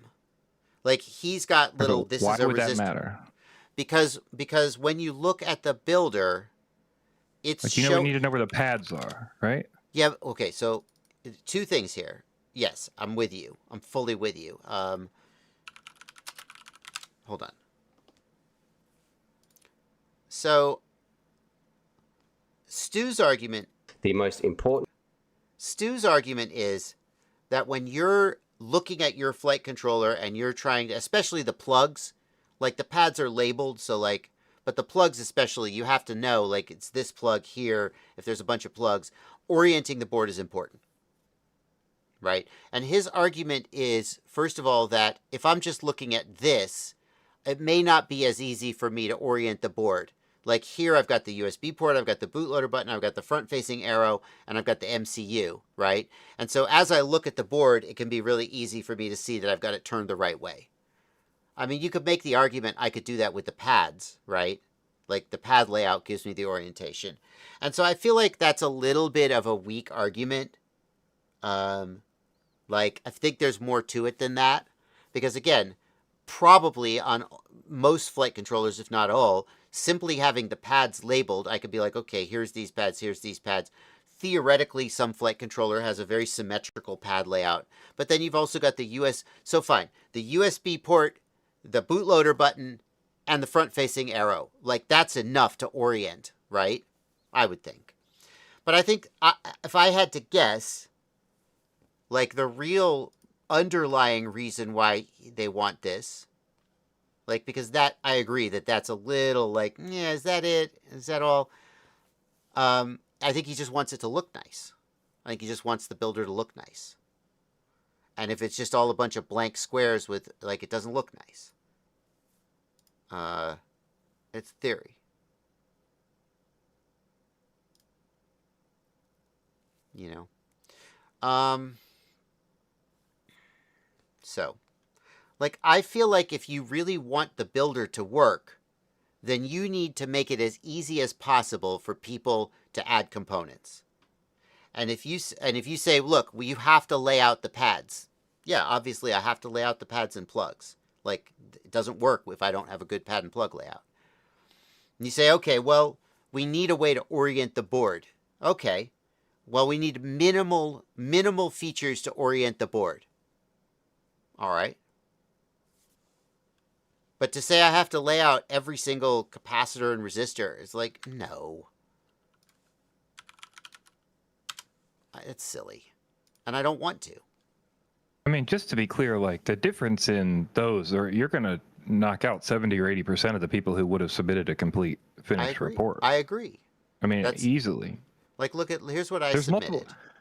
There's multiple people in chat who said they've had their stuff denied. One guy said for one resistor. It's like, I don't know, that seems crazy to me. Like, and I'm like, it makes me, where's this part? Change 6 blocking comments to be resolved before submitting. How do I see the fucking, okay. There we go. So, like, how do I see the picture? Right? So I'm expected to draw all this stuff in. Please add more chips, etc. And it's like, if you look at this flight controller, how do I see the dang picture? I can't remember. Oh, here we go. So, like, okay, I'm supposed to add all this shit. Why? Okay, here we go.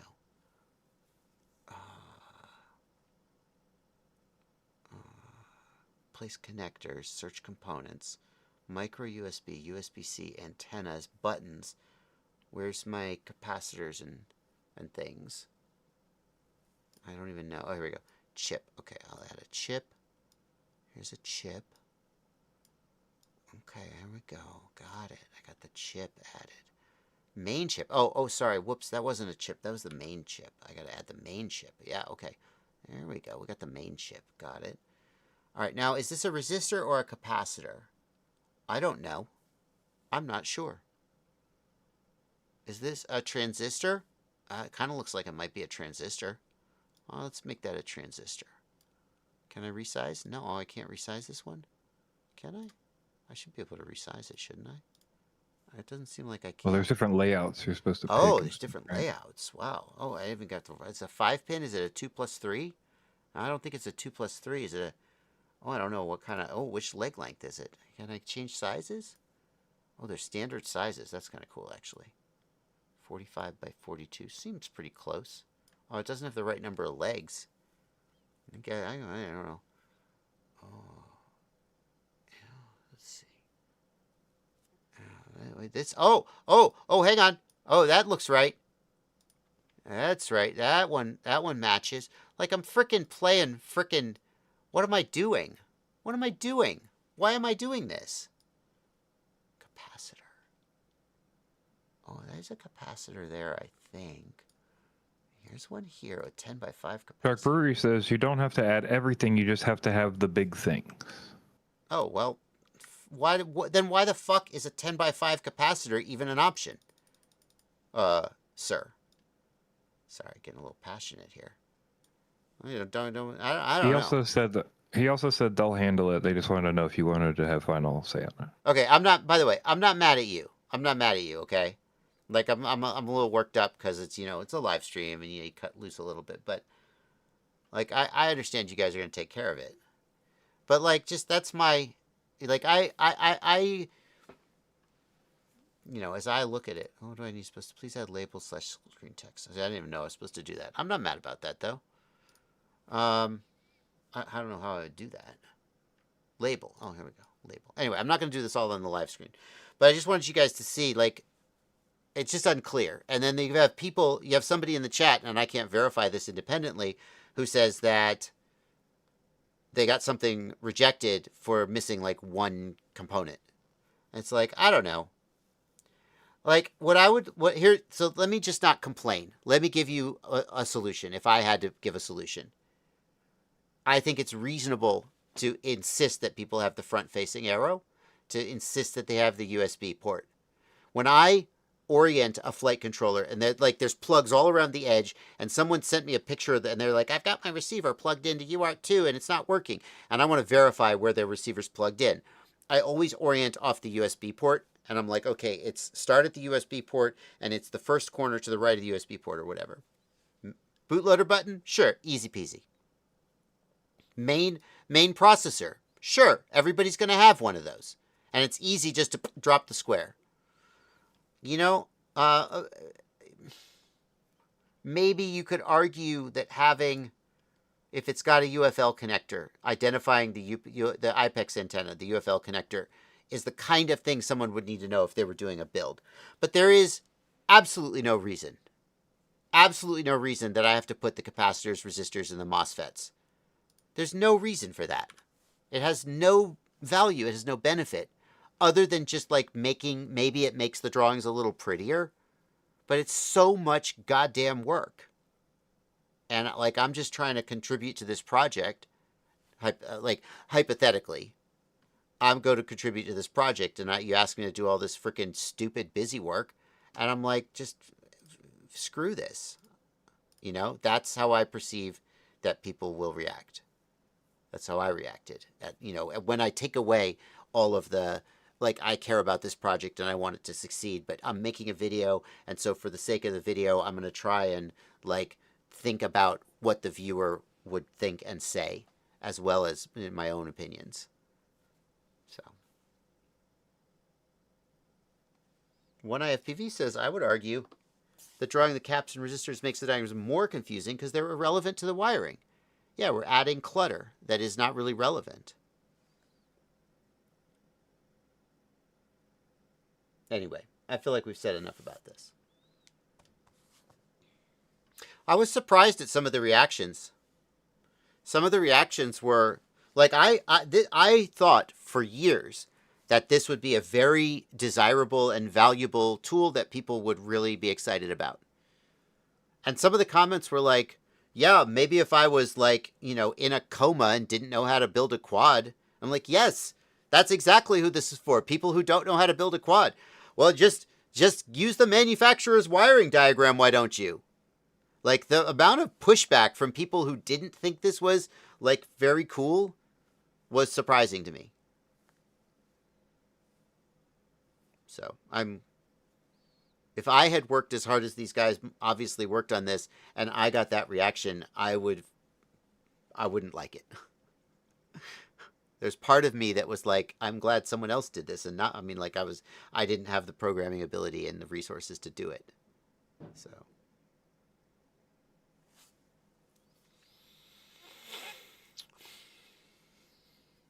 Anyway.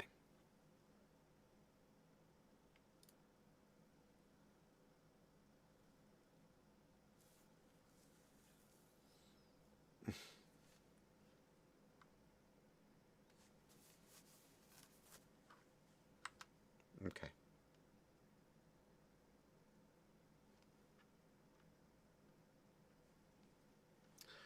When this first came out, when I said that the big hurdle to something like this is keeping the parts list updated.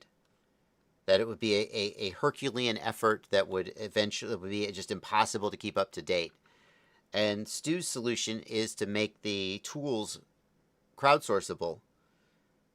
And sure, that's better than having one person do it all. But I wonder if we're finding out that it's still too much. I don't know.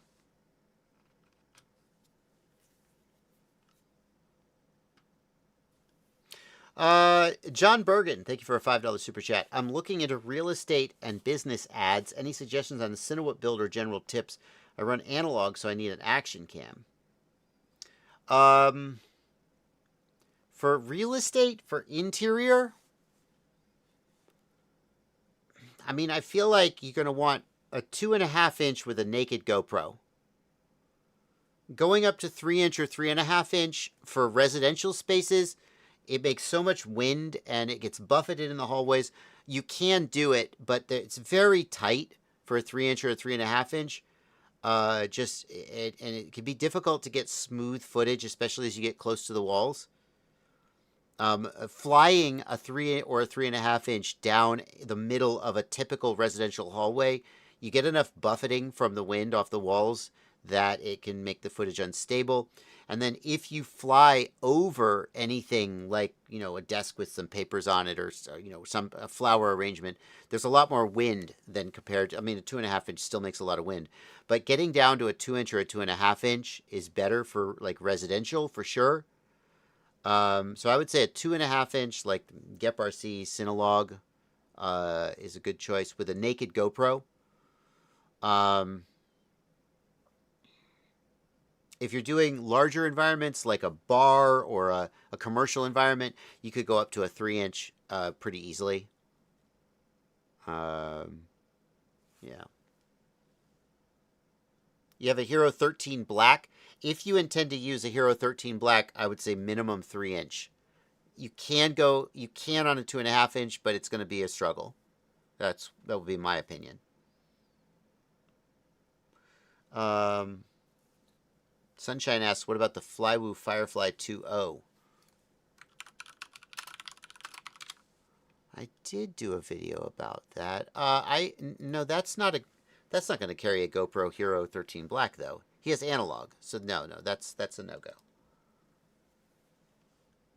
Thoughts on the Astro RC Burglar 80? Thank you for $2 super chat, Jacob Newberg. Hey, Blunty, there's a person in chat who thinks I missed his super chat. I suspect I just didn't get to it yet. Have I just not gotten to it yet? No, it's above what you're clicking, but it is there. Yeah, but I didn't click on it and then click away. Correct. Okay, thank you. Yeah. The Astro RC Burglar 80.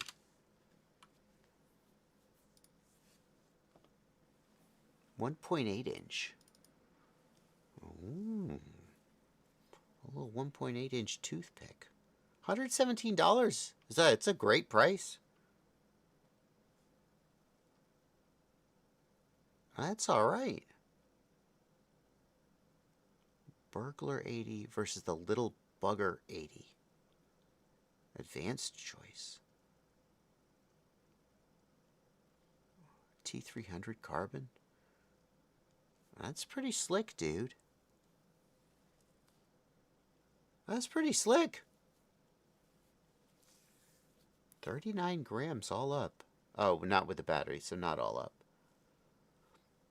200 milliwatts is not that great. It's okay. I'd want to see the camera. The micro cameras are sometimes shitty on these. That's a fancy little build, though. I like it.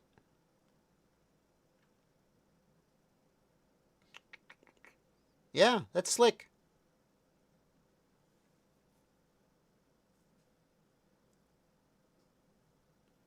I loved the Flywoo Firefly 2.0, and it seems very similar. This is a 1.8, so a little smaller, but that's really slick. I'm just going to leave that window open real quick. Yeah, maybe we'll see that on the channel later. Going back to the question about internal flying, real estate flying and stuff, a DJI Avata is really a fantastic tool for that. I know that's not what you asked. You asked about analog. It's very good at that job. Like, if you want to use a Cinewhoop, then use a Cinewhoop. But, like, if someone said, I'm starting from scratch and I want to do residential, fly-throughs, home fly-throughs and so forth, I would steer them towards the DJI Avata Mini. And what you always say, which is, or an action cam on a gimbal. Or an action cam on a gimbal, Or- yes. Like, or just an action cam stable. You know, like, if you don't need the drone, use an action cam. Yeah. Here's the thing, Stu. Going back to DIY FPV.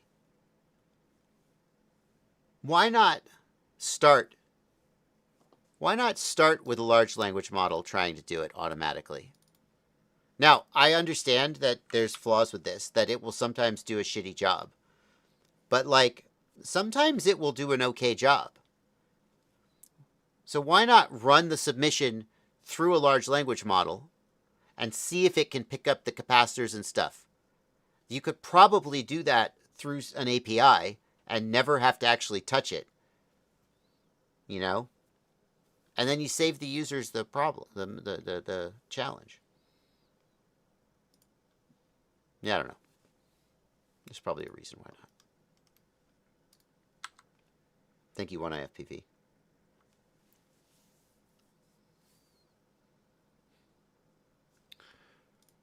Gaming Channel asks, thank you for $2 Australian.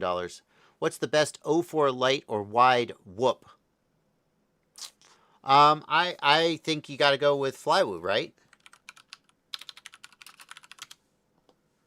Flywoo's been making wide whoops since before DJI even knew that existed. Probably I wouldn't do the 1.6. The minimum I would probably do is the 1.8.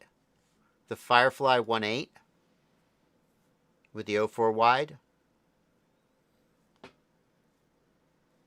And then they've also got a 2.0, which I think is a little better, just in terms of power to weight, but it's a little bigger and a little heavier. I would run this thing with no prop guards, by the way. Like, it comes with prop guards, but, like, no.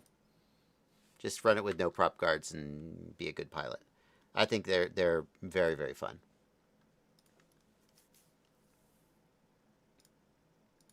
Thank you from Sergio Mendoza for $2, who says, enjoy learning from you guys. Thanks again. What are the pros and cons of high or low pitch props? Asks Kayan FPV, giving $2 New Zealand dollars. So high pitch props make more thrust and have more drag, and so are less responsive. They change speed slower. Responsiveness helps with it makes your quad seem like it has a better PID tune. The more responsive the motors are, the better a job the PID controller can do at making the quad do what needs to do. The other thing is that if you're trying to go very fast, then low pitch props, they top out, and then you can't go any faster. Higher pitch props will generate more thrust as you are going faster. Yet you reach a certain point where the oncoming air that is basically the prop is not pushing the air anymore and it can't go faster. But if it's a higher pitch prop, it can continue to generate thrust as the aircraft picks up speed.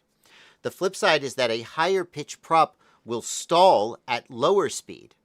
So high pitch props are very inefficient in a hover, but then as you get up to cruising speed and higher, they become more capable, and you have a higher top speed with a high pitch prop. So if you're concerned with smooth flight and responsiveness, use a lower pitch prop. If you're concerned with hovering, use a lower pitch prop. If you're concerned with top speed, if the quad will always be at 50 or 60% throttle or higher, because that's just the mission that it's the particular thing that you want it to do, then you're going to angle towards higher pitch props. And especially if you're trying to break speed records, you're going to spend a lot of time finding the optimal pitch for the prop that gets you the top speed.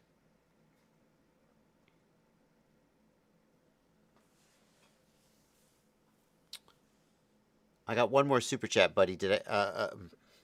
Blunty, did I get it? Yeah. Okay, great.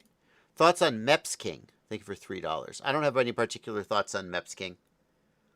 I remember when Meps King first came on the scene, there were some shenanigans with them giving motors to creators, and the creators would say, small creators, they'd make a video in exchange for the motors, and there would be all these conditions where basically people thought that Meps King was essentially paying the creators off to say nice things.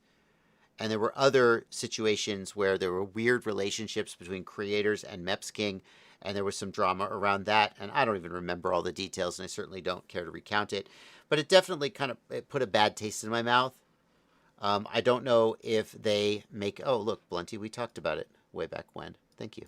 And there's a story that's been floating around out there for a long time, Blunty, and I have not touched on it because a lot of times... Anyway, you guys can watch this. This is on the Livestream Clips channel. We're not going to go over it here.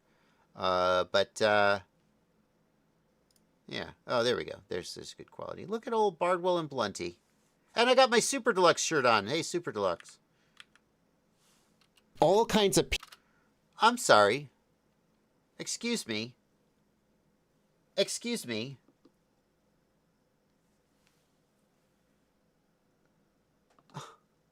My beard is much more gray than it was. That was 3 years ago. Wait. There we go. My beard is significantly darker. And I dare say fuller. Maybe I was wearing it longer then. I think I was cutting it. I was trimming it longer then. Wow. That's people with 1,000 subscribers, which is, I mean, that's... Yeah, I don't quite like it that full. Congratulations, you got... Your beard, however, is much fuller than mine. So you can watch this video if you want the details. I don't know, do they make good motors? That's the big question. I don't know.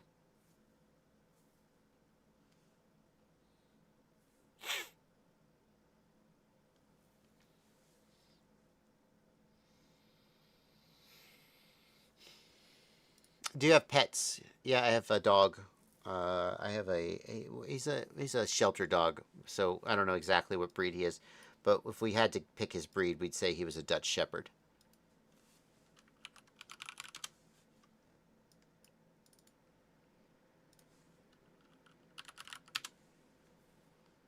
Aww. Well, here's a great picture of him. That old doggo. Look at that old man. He's grayer than he used to be, too. Yep. He's grumpy, too. He's getting old. He's grumpy and his leg hurts. You say, Mamba, get off the couch. And he looks at you, he's like, do you know how long it took me to get up here?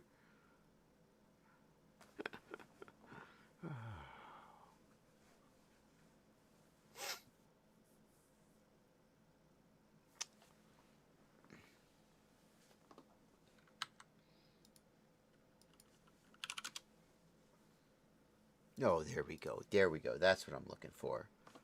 Oh, yeah. Oh, yeah. That's a good boy. Oh, yeah. It's risky just rolling through your camera roll on a live stream. Oh, yeah. Oh, there we go. Oh, yeah. That's a good boy. Oh, look at that good boy. Yeah, he got a stick. Oh, yeah, taking a nap. Okay.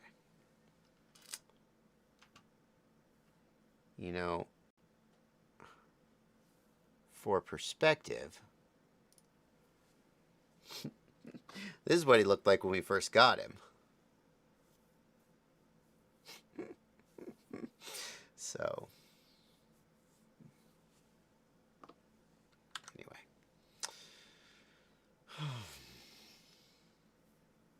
Well, now I'm just looking at dogs.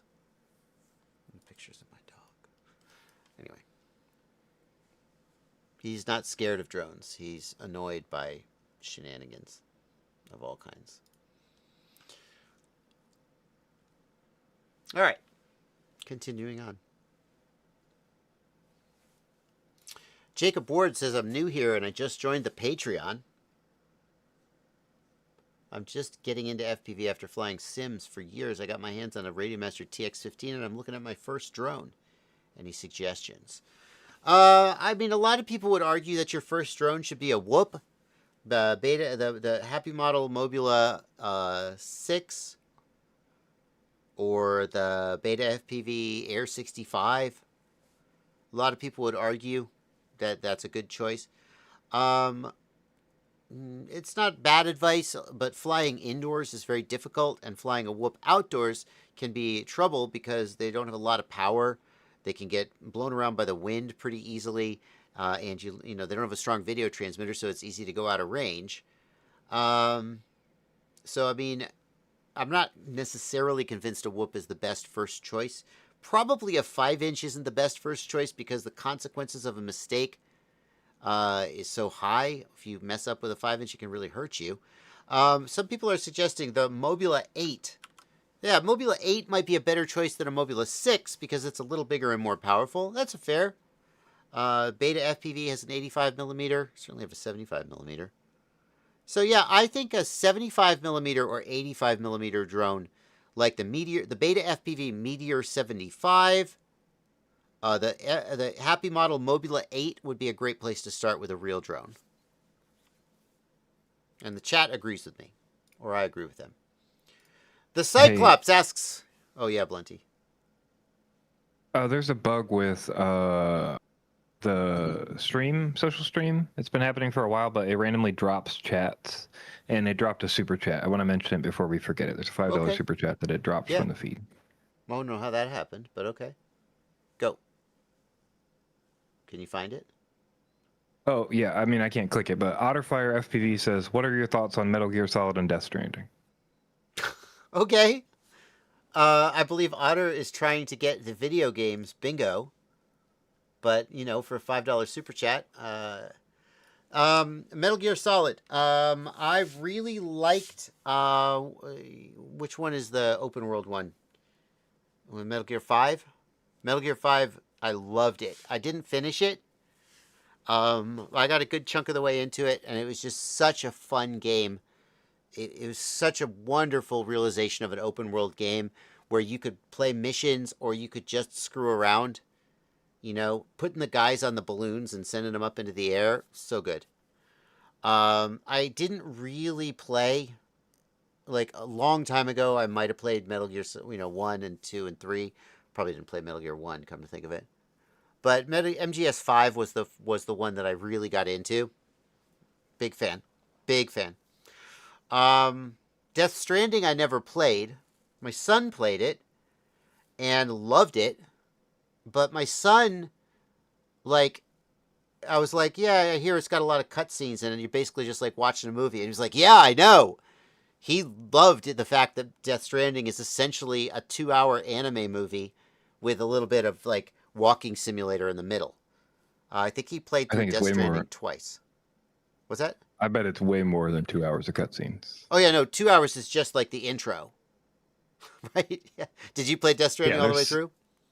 Yes, it's one of my favorite games of all time. I looked it up. It's 7 hours of cutscenes. Yeah. Yeah. Yeah, I heard they're making a Death Stranding movie, and I was like, didn't they already do that? It's either really for you or really not for you as a game. Yeah. But there is no game that has ever given me the vibes that game will give you. Like, you're out in the middle of nowhere, you're delivering these packages in this dystopian world, and then like a custom authored track loads up as you crest over the hill and get to see the sun like go over the valley and the rain start, and like there's certain feelings that it evokes that are excellent. Yeah. Excellent. Yeah. And the story's crazy. It's like a Kojima story. It's a crazy story. You know, there's weirdly named characters and they do all kinds of crazy stuff, and there's ghosts and tethers with umbilical cords and babies, and there's all kinds of crazy stuff. Yeah. Yeah. I had a similar experience to that with Assassin's Creed Black Flag. Black Flag is one of probably less than 5 games in my life that I have 100%ed. One of the other ones being fucking Hitman, Blood Money, by the way. So, a man of taste. Assassin's Creed Black Flag, just what you said about the feeling. Just cruising around on a ship with the creaking in the sails and the weather and the sun, and the pirates would sing a sea shanty, and then you'd see a ship in the distance and you'd be like, and you'd just like go and you'd attack that ship and you'd blow it up and you'd collect their... I didn't even want to play Assassin's Creed. I just wanted to sail around the freaking map on my pirate ship, listen to the pirates sing shanties. It was such an enjoyable experience. It reminds me of that, you know. Obviously, they're different games, but yeah. But I never played Death Stranding. It's not my thing. So I currently playing Elden Ring. Yeah. Did I show you my I sent it to you, Blunty. I'm currently playing Elden Ring. I'm in NG Plus on Elden Ring. I finished NG. Basically, I just cheesed it. I was like, I tried to play and I tried to like get good with a dex-based build and where I have to dodge and learn movesets, and I got to a point where I was frustrated and not enjoying it, and I kind of stopped playing it. And then I came back to it, and I was just like, you know what? I'm just going to finish this game. I'm going to use all the cheese. I'm going to use the mimic tier. I'm just going to beat these bosses with the most amount of cheese, and I did. And then I went into NG, and I was like, now I'm going to get good. So on this run, my NG run, I am doing all the story beats. So I have a document that shows all the quests and all the order you do them, so you can see the whole story in one run. And that's what I'm doing on this one. But other than the story beats, I'm not doing any summons. I'm doing no cheese. I'm just trying to do a more straightforward build. And I'm learning the damn movesets. So this is me fighting I was recording because I thought I was going to beat her pretty soon. I have been working this boss for 2 weeks. And you know how Steam shows the last 2 weeks how much time you've played? I had like 28 hours of play in the last 2 weeks at the time that I did this fight. So I've been working this boss for basically 28 hours. She's one of the hardest bosses, if not the hardest boss in the game. I'm not trying to brag, I'm just telling you. And I recorded this fight and I actually posted it to Reddit. Because even though she kills me in the end, like, I am doing everything right, almost. Like, all her moves, I've got the responses. I've learned this fight. I'm not just winning through being over-leveled. Like, I'm dodging. I almost screwed up there. Here I screw up. I think she's almost done, and I keep thinking she's one hit, and I get a little, like, off kilter, and I get out of rhythm, and I keep making mistakes. So here you're going to see I heal up, and then I run at her, and I try and stab her, thinking she's one hit, and she's not one hit, and she hits me, and now she's healing. I get a little flustered here. But, like, almost all of the beginning of the fight, I'm just clean. I'm just reacting to her perfectly. And then for the second part of the fight, like, one of the things I'm most proud of. Hold on. This is not that much longer. So here she comes. Getting ready. Boom. Oh, I know what's coming. Dodge a little too far away there. Boom. Smack. Oh, poke. Nope. Not going to get me. Dodge. And smack. Now she's... And right here, I anticipate the next move she's going to do because I've just done this a lot. And it's like I read her mind. And I hit her with this attack, which knocks her out of her attack. Boom. No. None for you, baby. You know? Boom. And then she kills me. Right up here, she does the attack I still haven't learned how to respond to. And she kills me. I almost dodge it. 1, 2, 3, 4. No! Fuck you! And you're dead. So, that's what I've been up to. Since you asked about video games. Anyway. Blunty, you finished Elden Ring like 5 times, didn't you? Yes. Yeah. Did you like get good with the bosses? How did you approach the game? Because some people approach the game and they're like, I'm just going to get all the power ups and I'm just going to destroy the bosses with one hit, and that's how I want to play it. And other people are like, I'm going to go in with no armor and like level 1 and the weakest weapon, and I'm going to hit them and beat them that way. A fun part of me for Elden Ring was the exploration, learning about the world, finding secrets, all that kind of stuff, like discovering everything. I'm much more interested in that. So I definitely use like Mimic Tier and like did like the more cheesy stuff, you know, to get through. Because you wanted to explore. That was your focus. Yeah, I mean, the fights were not like one shots. You know, I wasn't like doing that much cheesing. Yeah. But you know, they were easier than they would have been if I hadn't like leveled up and stacked stats and stuff like that. Yeah, that's cool. I've been amazed at how much the game makes sense when you have have a document to walk you through all the quests. So much the stuff that feels random when you're playing the game blind. There's like a whole quest line that you just missed that explains why things are happening, and it all has a narrative flow that you just didn't see. So, anyway. All right. Well, thank you for the opportunity to talk about video games. And hopefully somebody got a bingo as a result. We're just about out of time. Siadi is just about to start his stream. We have like 20 questions left. I feel like taking like 3 more minutes to try to lightning around a couple of the questions, just because Louis the 14th, I cannot explain antenna impedance.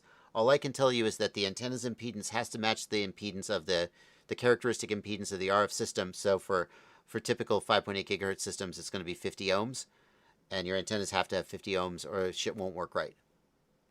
That's that. Given the choice during the build, is it better to mount the battery on top or bottom? To me, it depends on the frame type, and like some frames are designed for top mount, some are designed for bottom mount. Having a more centralized mass will give more neutral handling, but it kind of doesn't matter that much. And so, like, I would just go with how the frame is designed to be used, to be honest with you. Is 5-inch the best size in 2026 for freestyle? I think so. People freestyle really well, everything down to a 65 millimeter, 3-inch, etc. But I think 5 inches is a sweet spot between power and durability. Much bigger and you compromise durability. Much smaller and you compromise power and handling. I'm done dealing with noisy analog video. I'm going to add a separate battery. How do I see the second battery voltage on the OSD? You can't.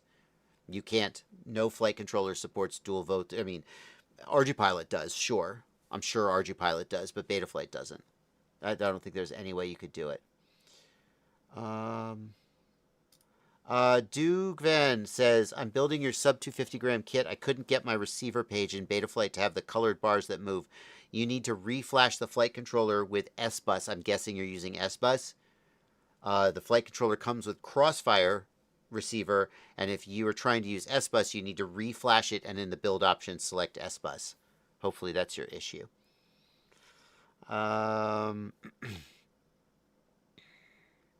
I can't decide between DJI or HD0 for my FPV system. I have the Beta FPV Air 75 with the P1 now. I like racing and liftoff, but I don't know if I do any in-person racing.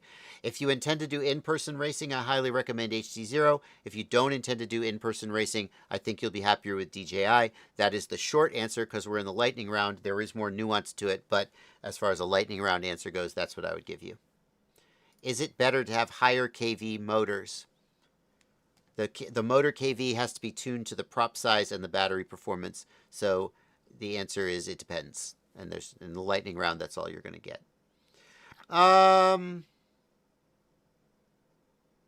Okay. That is going to do it, guys. That's going to do it. We're going to wrap up. I will be back next weekend at the usual times, and I will see you there. Thank you guys for coming out. Thank you, Blunty. Bye, everybody. Have a great stream, Siadi.